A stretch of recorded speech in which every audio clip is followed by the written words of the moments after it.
जय श्री कृष्णा। राधे राधे। भक्तजनों, आज आप श्रवण करेंगे सोमवार की व्रत कथा।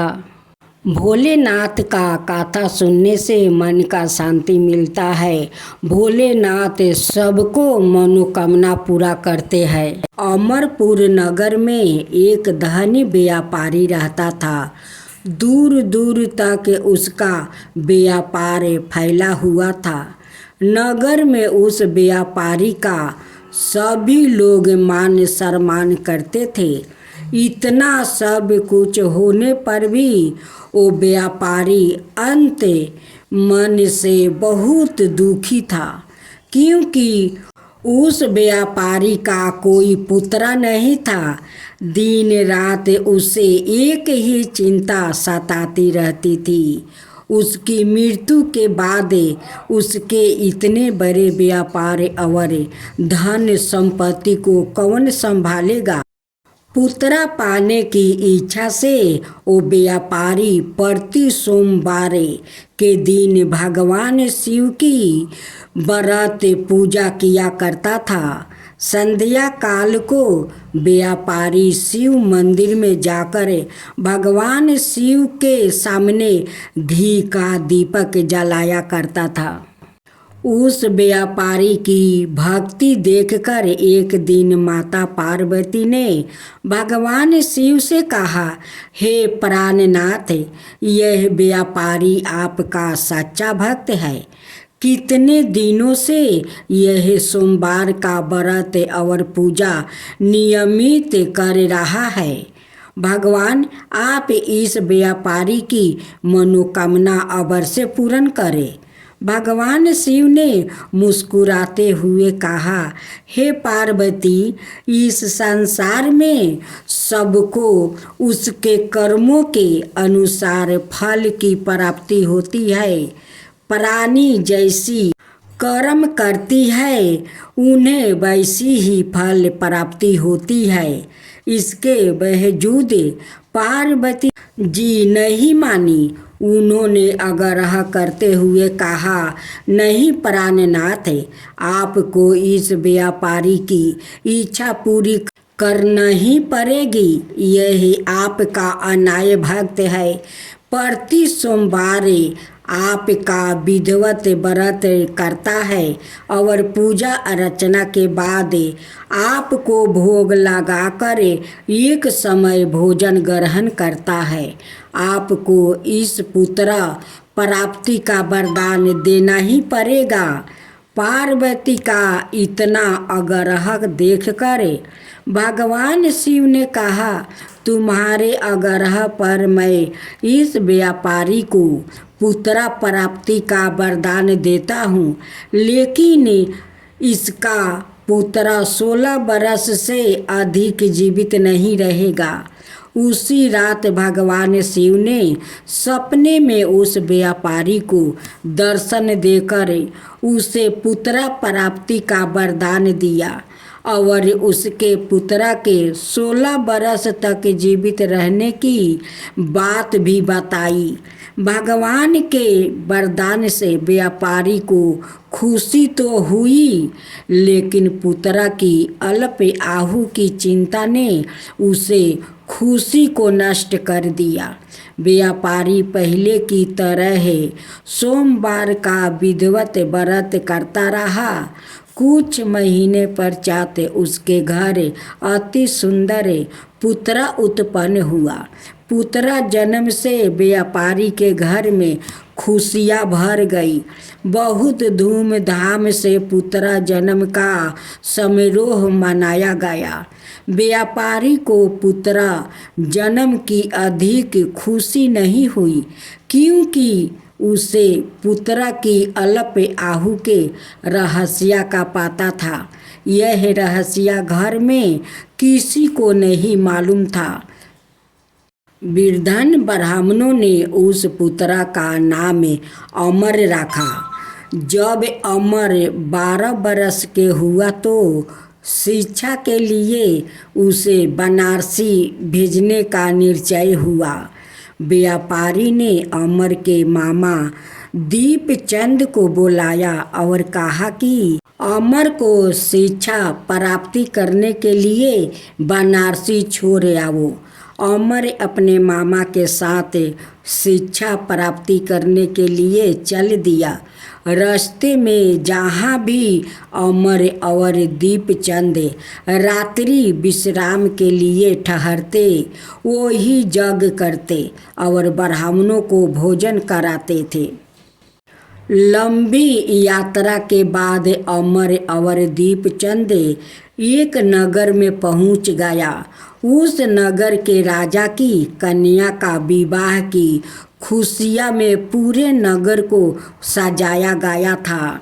निश्चय समय पर बारात आ गई, लेकिन वर का पिता अपने बेटे के एक आँख से काने होने के कारण बहुत चिंतित था।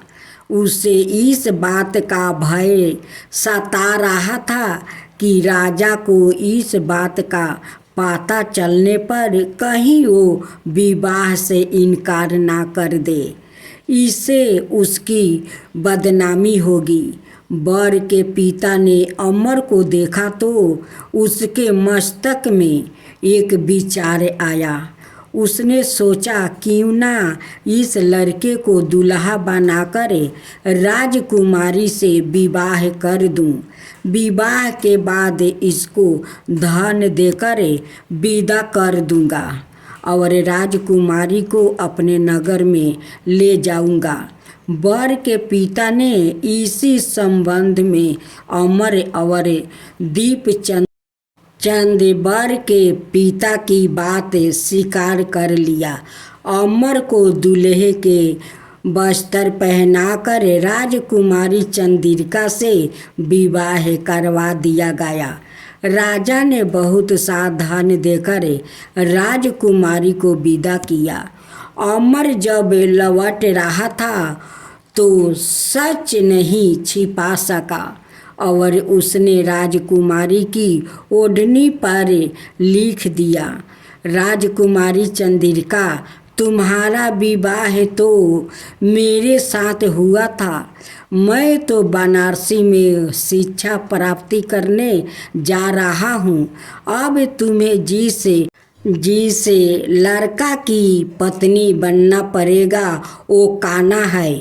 जब राजकुमारी ने अपनी ओढ़नी पर लिखा हुआ पढ़ा तो उसने काने लड़के के साथ जाने से इनकार कर दिया। राजा ने सब बातें जानकर राजकुमारी को महल में रख लिया। उधर अमर अपने मामा दीपचंद के साथ बनारसी पहुंच गया। अमर ने गुरुकुल में पढ़ना शुरू कर दिया। जब अमर की आयु 16 बरस पूरी हुई तो उसने एक यज्ञ किया। यज्ञ की समाप्ति पर ब्राह्मणों को भोजन करवाया और खूब अन्न वस्तु दान किया। रात को अमर अपने शयन कक्ष में वो सो गया। शिव के वरदान के अनुसार शयन अवस्था में ही अमर के प्राण बिखर गया, जाने मृत्यु हो गई। सूर्योदय पर मामा अमर को अवस्था में देखकर रोने पिटने लगा। आसपास के लोग भी एकत्र हो गया, दुख प्रकट करने लगा। मामा के रोने लाफे करने के सवर समीप से गुजरते हुए भगवान शिव और माता पार्वती ने भी सुने। पार्वती जी ने भगवान से कहा, प्राणनाथ, मुझसे इसके रोने का स्वर सहन नहीं हो रहा है। आप इस व्याकुल के कष्ट अवश्य दूर करें। भगवान शिव ने पार्वती जी के साथ अदृश्य रूप में समीप जाकर अमर को देखा तो पार्वती जी से बोले, पार्वती, यह तो उसी व्यापारी का पुतरा है। मैंने इसे 16 बरस की आहू का वरदान दिया था। इसकी आहू तो पूरी हो गई। पार्वती जी ने फिर भगवान शिव से निवेदन किया, हे प्राणनाथ, आप इस लड़के को जीवित कर दो, नहीं तो इसके माता पिता पुत्रा की मृत्यु के कारण रो रो कर अपना प्राण का त्याग कर देगा। इस लड़के का पिता तो आपका परम भक्त है, वर्षों से सोमवार का व्रत करते हुए आपको भोग लगा रहा है। पार्वती के आग्रह करने पर भगवान शिव ने उस लड़के को जीवित होने का वरदान दिया और कुछ ही पल में वो जीवित होकर उठकर बैठ गया। शिक्षा समाप्त करके अमर मामा के साथ अपने नगर की ओर चल दिया। दोनों चलते हुए उसी नगर में पहुंच गया जहां अमर का विवाह हुआ था। उस नगर में भी अमर ने यज्ञ का आयोजन किया। समीप से गुजरते हुए नगर के राजा ने यज्ञ का आयोजन देखा। राजा ने अमर को तुरंत पहचान लिया। यज्ञ समाप्त होने पर राजा अमर और उसके मामा को महल में ले गया और कुछ दिन उन्हें महल में राख कर बहुत साधारण वस्तु देकर राजकुमारी को साथ विदा किया। रास्ते में सुरक्षा के लिए राजा ने बहुत से सैनिकों को भी साथ भेजा। दीपचंद ने नगर में पहुंचते ही एक दूत को घर भेजकर अपने आगमन की सूचना भेजी। अपने बेटे अमर के जीवित वापस लौटने की सूचना से व्यापारी बहुत प्रसन्न हुआ। व्यापारी ने अपनी पत्नी के साथ सवाए को एक कमरे में बंद कर रखा था। भूखे प्यासे रहकर व्यापारी और उसकी पत्नी बेटे की प्रतीक्षा कर रहे थे। उन्होंने प्रतिज्ञा कर रखी थी कि यदि उन्हें अपने बेटे की मृत्यु का समाचार मिले तो दोनों अपने प्राण त्याग देंगे। व्यापारी अपनी पत्नी और मित्रों के साथ नगर के द्वार पर पहुंच गया। अपने बेटे के विवाह का समाचार सुनकर पुत्रवधू राजकुमारी चंद्रिका को देखकर उसकी खुशी का ठिकाना ना रहा। उसी रात भगवान शिव ने व्यापारी के सपने में आकर कहा, हे व्यापारी, मैंने तेरे सोमवार के व्रत करने और व्रत कथा सुनने से प्रसन्न होकर तेरे पुत्रा को लंबी आहू का वरदान किया है। व्यापारी बहुत प्रसन्न हुआ। सोमवार का व्रत करने से व्यापारी के घर में खुशियाँ लौट आई। शास्त्रों में लिखा है कि स्त्री पुरुष सोमवार का विधिवत व्रत करते और व्रत कथा सुनते हैं, उनकी सभी इच्छाएं पूरी होती है। साथियों, यह कथा आप लोग को पसंद हुआ हो तो हमारा देव मुनि चैनल को सब्सक्राइब कीजिए, वीडियो को लाइक कीजिए और दूसरों में शेयर कीजिए। धन्यवाद।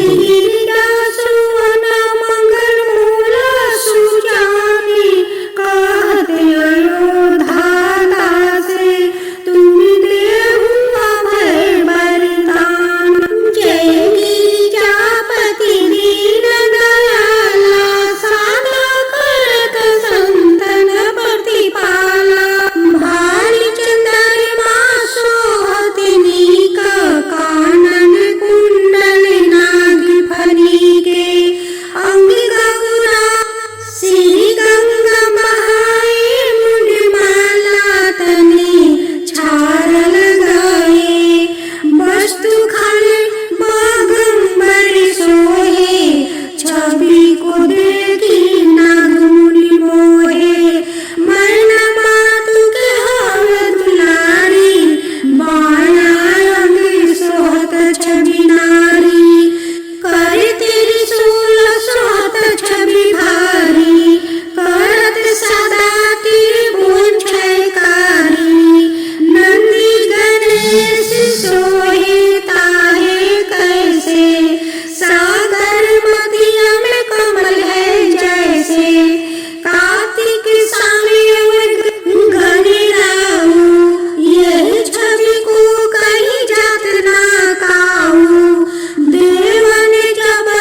चतुर्भुज दशभुज अति सोहे त्रिगुण रूप निरखिता त्रिभुवन जनि मोहे।